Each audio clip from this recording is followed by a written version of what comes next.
Kalabas, pupunta na ng private ba? Pinasok talaga ng tubig. Inabot sila? Oo, inabot.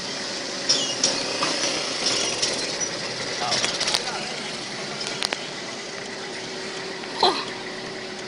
Wala pa kahapon yan, bumaliktad na yan. Kaya lang yung barangay ito?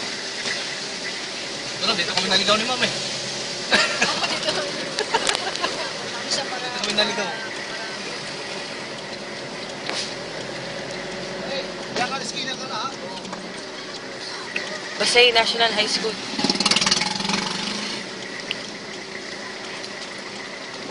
Ang Pato Petron. Yung sino, ano mo? Buo pa yan nung pumunta kami dito. Diretso pa tayo?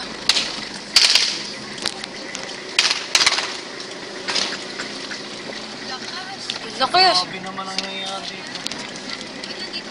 Andun yung ano mo? Tsunami nga. Hindi naman yata makadiretso dun.